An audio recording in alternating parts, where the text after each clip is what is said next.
So, yeah. Okay, let's do it. Okay, can we start with first question? One of the things that I absolutely loved when I was reading a bit about your bio is that you have this insatiable love for books and reading. Uh, One of the things that I've been struggling with as a parent is to try to get my children to get off all the devices and to somehow foster in them a love of reading. Do you have any advice for me, or is it a losing battle? um, yeah, well, it is hard for books to compete with the much greater stimulus of um, things online.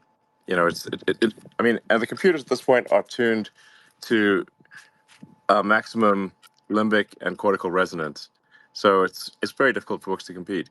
I think you gotta probably just have some no devices time, and so your only choice is read a book. Right. Do you? What's your regimen of reading? I mean, are you as voracious today as you were in your earlier days? I mean, do you sort of etch out an hour or two a day? I've got to get in my reading, or how does it work for you?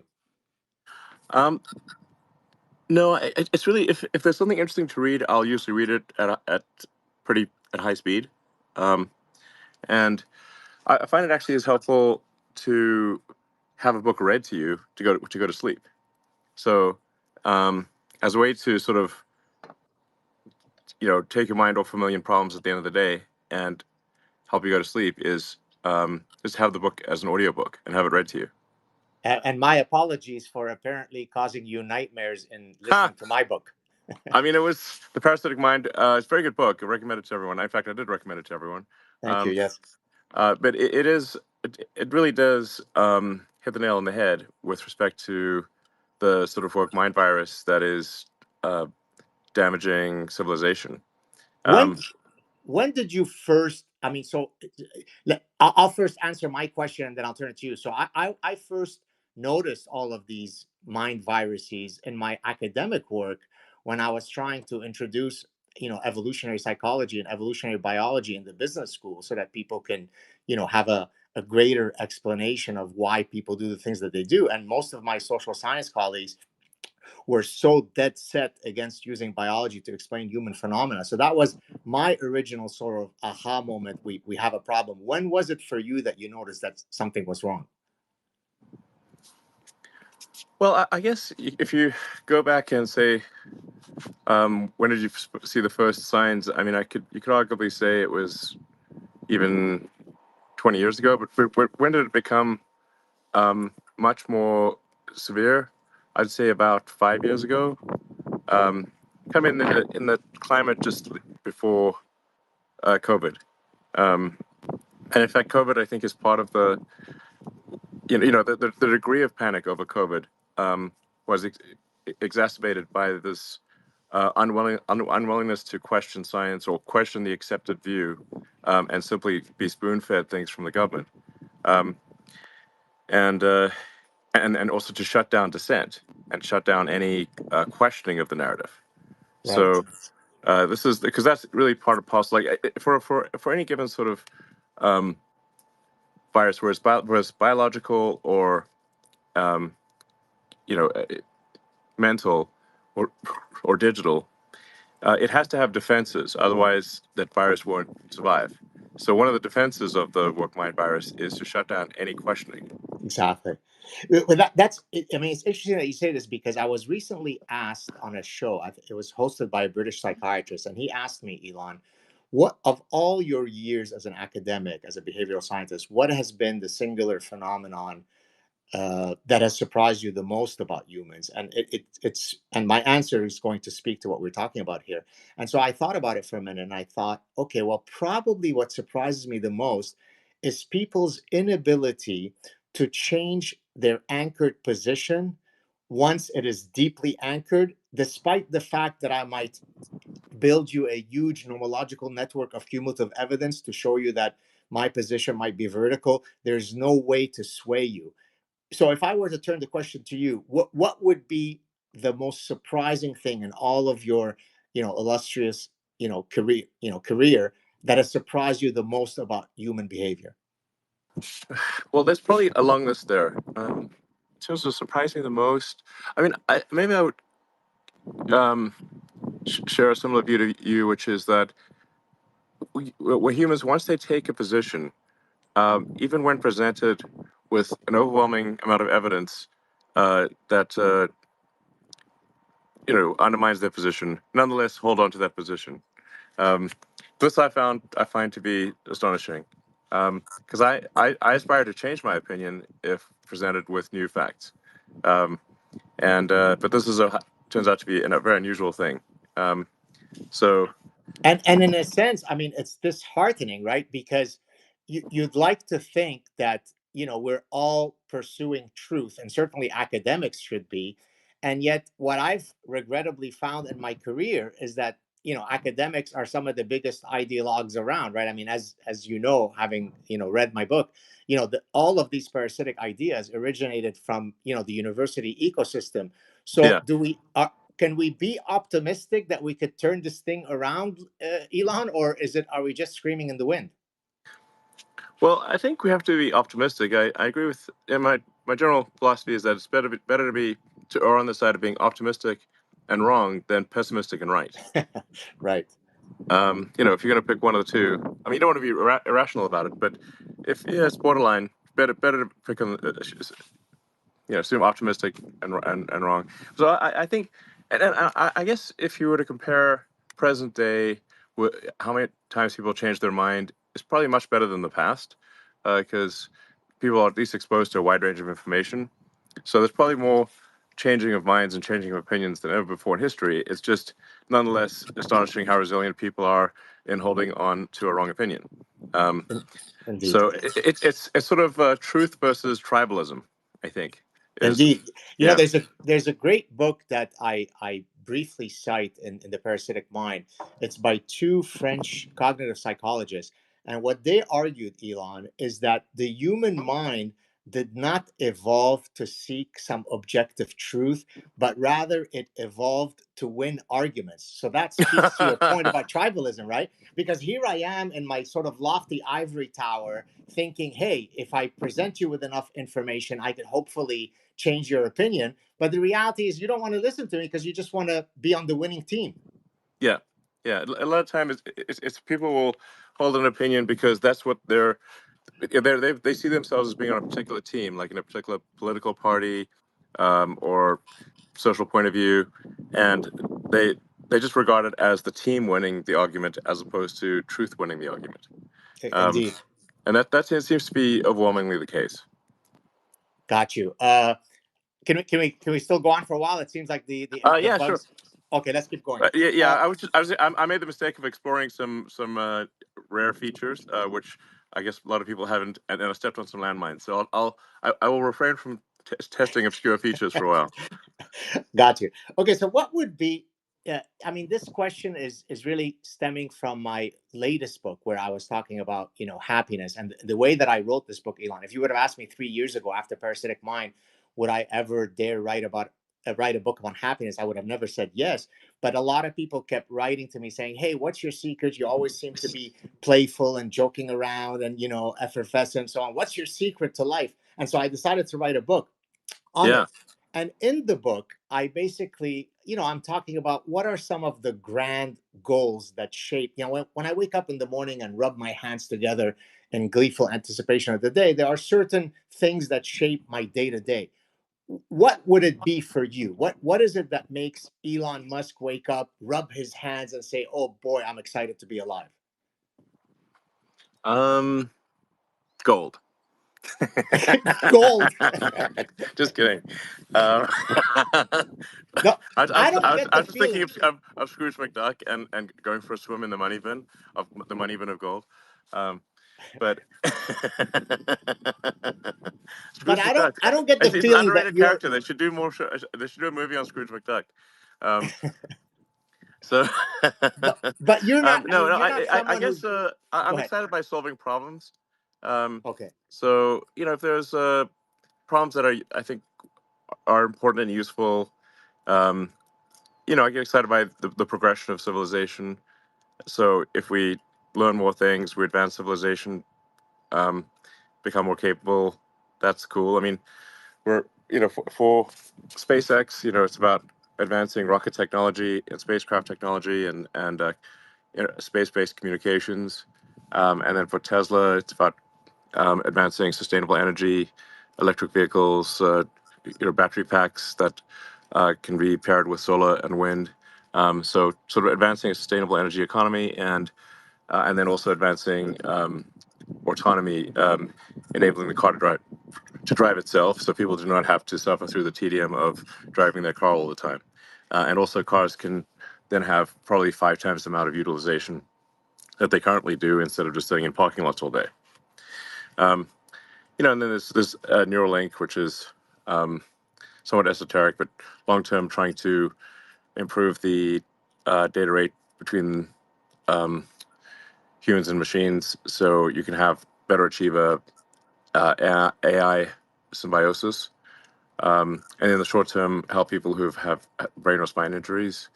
And then Boring Company is digging tunnels to alleviate traffic. Um, and then XAI is trying to make a maximally truth-seeking AI, which I think is extremely important. And I think a lot of people are like, why do we need such a thing? Surely the other ones will be truth-seeking. I'm like, have you seen Gemini?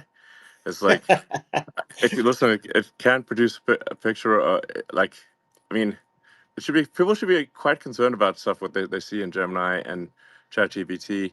Like ChatGPT is better at hiding it, but still, um, it's kind of good that Google overplayed their hand there with Gemini, where the diversity.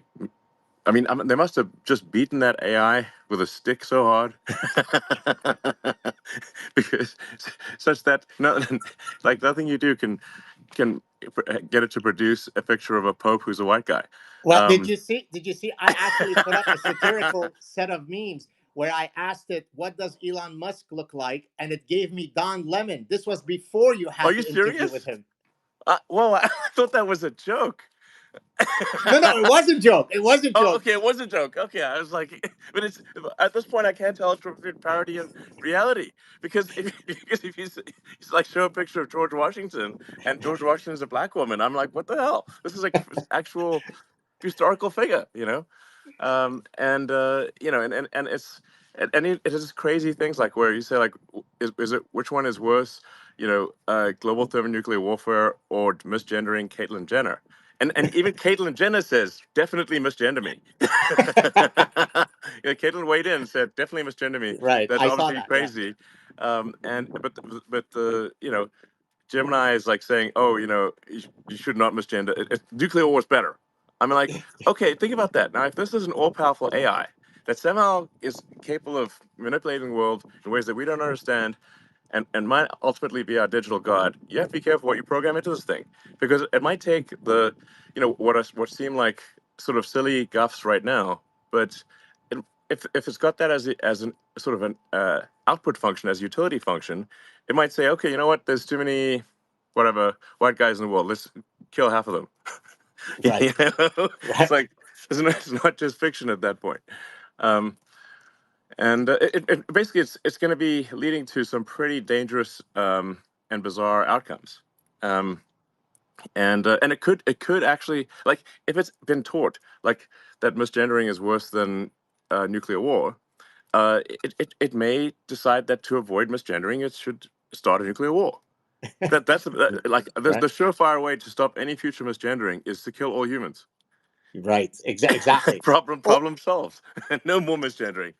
so out No of more all of humans. these, so you listed all of these incredible initiatives that you've done.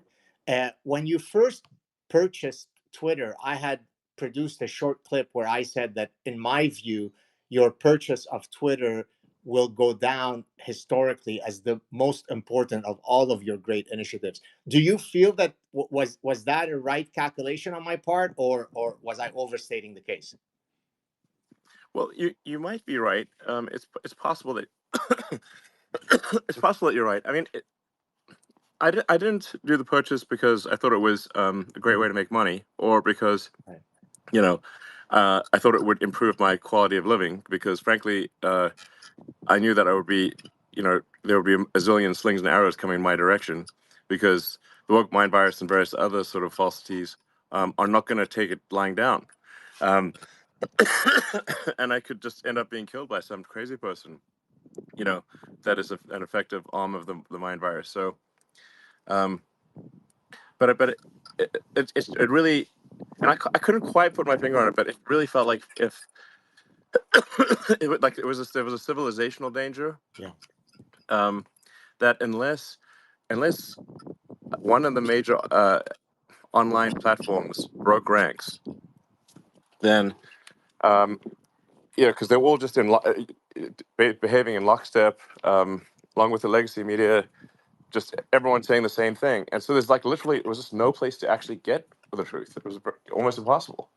Um, so everything was just getting censored. Like the power of the censorship apparatus was incredible. Um, Oh, don't I know it? I mean, I always had to. I mean, I'm not someone who really walks on eggshells, but I knew that there were certain things that would get me banned. So, for example, at one point, I don't know if you know Matt. Do you know Matt Ridley, Elon? Do you know who uh, that is? I don't think so, but possibly I may have met him, but I don't know. I'm not, So yeah. Matt Ridley is a popular author who is also he was in the House of Lords in England, and he's an evolutionary biologist by training. And at one point, he came out with a book with a co-author about two years ago, where he was arguing for the lab leak theory for COVID. And his people had reached out to me and said, "Hey, Matt would love to come on your show and chat about this." And so I responded, and I almost felt ashamed that I was saying this. I said, "Look, I'm always happy to speak to anyone. I hardly shy away from conversations, but you should know that the minute that we actually put up the chat on YouTube, not only is it going to be taken down, probably my channel is going to be deleted." And so, Wow. pragmatically speaking, there was no point in us having that conversation. Until today, I feel horrible at the fact that I actually had to go through that calculus. Hello? And luckily, you taking Oh. over X no longer causes me to have to make those kinds of machinations. Okay, so next question. I often get asked this. I'm housed in a business school, and so I'm asked things like, Yeah, that's so strange. Yeah. can, can, uh, Okay. so the old nature nurture question, is leadership nature or nurture? So obviously you're definitely the top entrepreneur in the world. Do you think much of your entrepreneurial bent is nature or nurture, or how would you answer such a question? Well, I think if somebody's going to be, you know, at among the world's best in any field, it's going to require both. Right. So, if you take whether it's like basketball or um, in any kind of sports or something like that, or academic discipline, you're really going to require some combination of nature, nurture, and some amount of luck. There's sort of a randomness element to it. Um, I can see the randomness because I've got a twin study among my kids where um, I've got identical fraternal twins and identical twins. Right. Um, and even among the identical twins, which really had obviously the same genetics and the same upbringing, they were living in the same room literally, and yet they have diverged in interesting ways. And now, admittedly, it didn't like not radically different, but one pursued physics and the other one pursued computer science. So it's not radically different. Right. But the single biggest difference I would say is one of them decided to be vegetarian when he was about 7 or 8, and one of them didn't. And the difference is about 2 inches in height, and like the twin that was not a vegetarian is way bigger. Right. so, so there's like okay, um, you know, like it was a really big difference. But anyway, so there's the randomness element where just luck or fate or whatever is plays perhaps a bigger role than it may seem. Um, but you do need to be born for any particular to excel in any field with a good hand of cards. Um, Exactly. and then is that talent nurtured? Uh, and through the circumstances of life, uh, and then some amount of luck is it has to be there too. In fact, I read a lot of sort of the superhero comics when I was a kid, and ultimately, concluded like, what is the best power? The best power is luck. Right. You can't beat luck. Right. But what would be some of the traits that you were born with that, so for example, there are some studies, Elon, that show that people who score high on entrepreneurial proclivity tend to have greater basal testosterone because testosterone correlates with risk taking, and to the extent that entrepreneurship involves an element of risk taking, then you could see the link. So what is part of the stew that Yeah. you were born with that allowed you to be as successful as you are? So basically, so you mustn't just have metaphorically huge balls. You must have actually huge balls. Okay, I think that's what you're saying. So you're a So chimp, if you just not a measure the mountain gorilla. how big are your balls, physically, will decide how big your balls are metaphorically as well. Indeed, indeed. That's called now the Elon maxim. But by the way, Elon, These nuts. the, these nuts. By the way, here's the study. Speaking of testicles, you ready? So if you you're gonna like this, get ready. Yeah. Fasten your seatbelt. So if you do a correlation between across primates between the size of the testicles of the males of a species as a function of their size, Yeah. you know what it correlates with? It correlates with female promiscuity in that species. So, for Okay. example, so mountain gorillas usually have a polygynous mating system, meaning one dominant male monopolizes sexual access to many females. Well, mountain gorillas, even though they're formidable in size, they actually have very small testicles. On the other hand, chim, Nothing. chim, No need to waste anything. Yeah.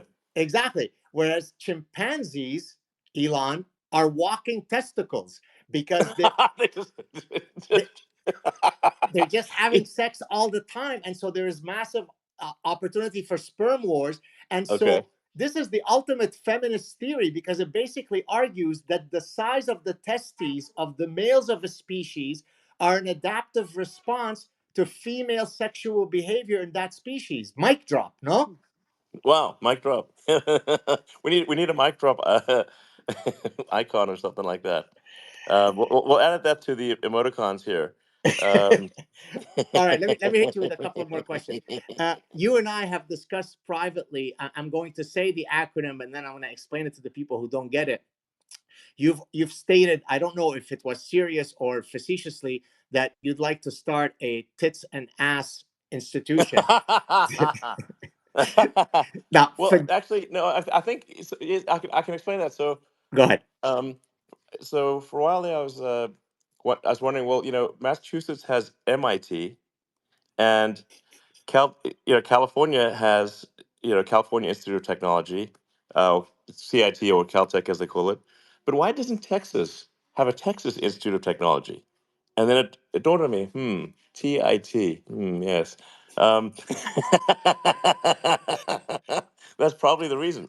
Um, and then a friend of mine suggested adding an S for science, and That became tits. And then, of yeah, course, you put out another tweet where you said, but of course, there will be an advanced social studies faculty. yeah, of course, gotta have that. I mean, Now, are you you being facetious about that project, or is this in the works? well, I do believe in making jokes come true, um, because the Boring Company was initially just a joke. Um, that where I said I was going to start a company to dig holes, and it's going to be like the Boring Company, like Boeing, but just like the Boeing Company, but the Boring Company. Um, and it's its product will be nothing, a hole. It's like, can you look at our product? Our product is the absence of something. Right. Um, Well, that's like the Seinfeld episode where he's pitching a pilot, and the whole point of the show is nothing. So it's the exact same thing. Uh, yeah, okay, so let me ask you this. What one last question? This comes from the latest book on happiness. I argue in the book that the research overwhelmingly demonstrates that the correlation between money and happiness only applies up to an inflection point. So once your yeah, basic necessities are met, I think the old study was 75,000. Now we need to increase 75,000 because of Biden's inflation. But Yeah. but do do you subscribe to that? So I mean, Elon Yeah. Musk, the richest man in the world, is not necessarily happier because he No, can no, outbuy me by $200 billion. no, no, definitely not. I think that's more or less correct. In fact, I'd say there's a decrease in happiness that occurs when um, the fame level exceeds that which is useful. Um, so, like, there's certain, modicum of fame which where you can now get. It's easy to get a reservation at a restaurant. Right. Um, that's like the you want that level of fame and not anything beyond it. because because then you get to the level of fame where you go to the restaurant and everyone's coming up to your table. That's not Yes. which is, and people actually are very nice. They're very nice to me and super good. But I do often get stuck in the "can I have a selfie" infinite loop. Um, Yeah. and it's in the and that's my version of hell is the "can I have a selfie" infinite loop. And people are super nice, and I want to do the selfie, but I don't want to be stuck in a "can I have a selfie" infinite loop forever. Um, so there's that's I'd say you pass in terms of fame, definitely a threshold where things are less fun, and I can't just go to the mall or go to a movie theater easily, and or walk around without creating a ruckus. So Now, do you when you just move around in your daily life? Forgive me, please tell me if you can answer this. Do you have to have security around, or is it just that? yeah, Oh, you do, eh? well, so here's the thing that happens, which is like it's very rare for me to get actually death threats or anything, but but I say like in the last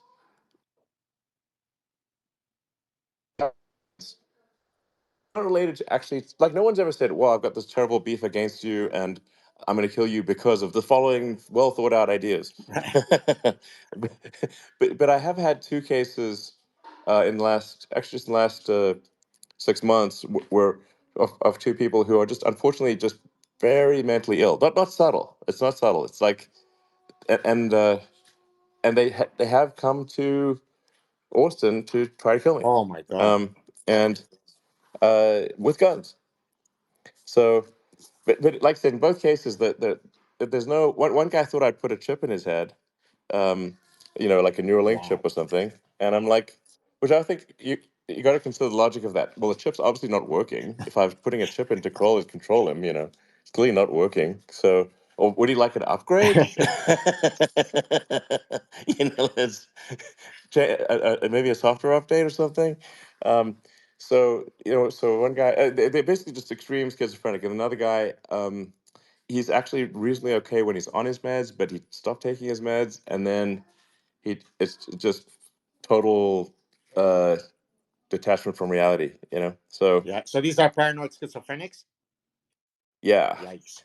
yeah, like hardcore, like not not Are slightly. you Um, are you since you mentioned Austin, are you any regrets of having moved out of beautiful California to Austin, or are you every day happy that you've made that decision? Austin's a great city.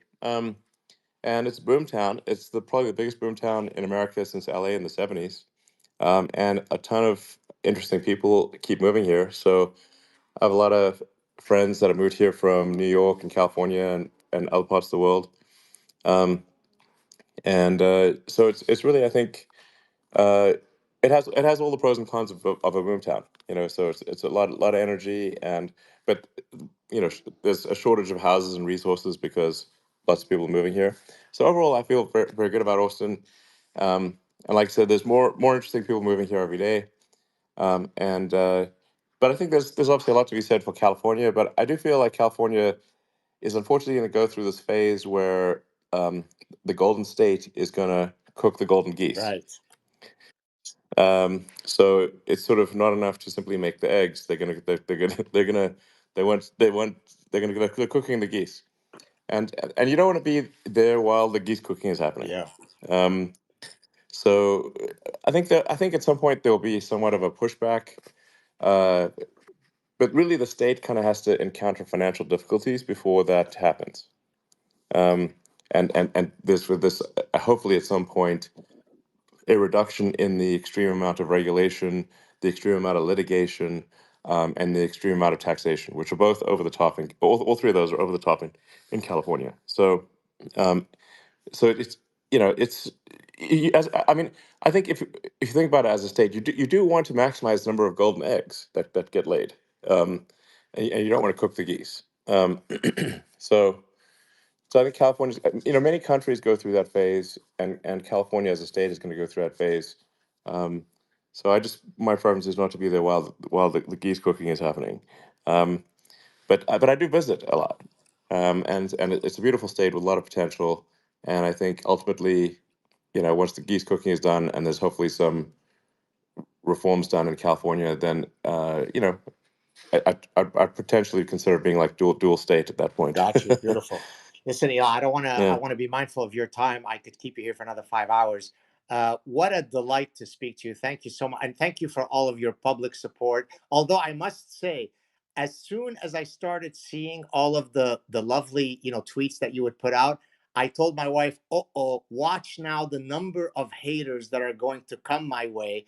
Because Elon is showing me love. And boy, was I right? Because people can't stand the fact that Elon Musk is granting his imprimatur. So on the one hand, it's been a blessing, but on the other hand, I've actually received death threats because of all of the high profile new friends that I have. So thank you so much for your newfound friendship.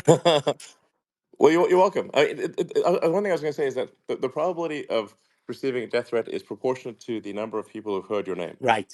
Like a first order approximation, even if you've done really nothing controversial, is that like a so it's sort of a homicidal maniac is going to, or an aspiring homicidal maniac, and the vast majority are simply threats, nothing more. Um, but an aspiring homicidal maniac is going to target you proportionate to the number of times they hear your name. So now, in my case, they've all heard my name. So and the more that hear your name, unfortunately, that's how it Yeah. goes. No, I hear you. It's a good first order Yeah, but approximation. I loved. I mean, I don't know. I think it was a week or two ago where you just sent me a DM out of the blue saying, and I was cracking up, and I'm just going to mention it. I hope you don't mind. You said something like, "How is it that you're surviving in Canada amidst the infestation of woke mind viruses?" And I thought, my God, what a cool life I lead that I can just receive out of the blue such a DM from Elon. So thank you for your. Well, I mean, is it It crazy there, is. or it's I just mean, as okay? I replied to you in the email, Elon. So not only is it full of the woke stuff, because of Trudeau and so on, but Quebec has a singular problem, that is that it's more socialist than the rest of Canada, right? So, forgetting about the woke stuff, Quebec really believes in the ethos that we should all be equal. So, for example, in the universities, you have the unions that are ensuring that we all get paid roughly the same because God forbid that one person might be more productive than another. So there are all sorts of institutionalized reasons why my philosophy of life doesn't fit with Quebec. I mean, there are many elements of Quebec that I love. I'll always be grateful to the fact that we were able to escape the Lebanese Civil War and be accepted in Quebec. But if there is a way that I can join the Renaissance of Austin, I'm on that flight tomorrow. So let's keep our fingers crossed. All right, sounds good. Yeah. All right, well, it's a pleasure You too. talking. Thank you so much, Elon. And I'll be in touch to hopefully do it again when you can have the video thing set up. All right, Thank you, sounds buddy. good. Take care. Bye. Talk to you soon. Bye.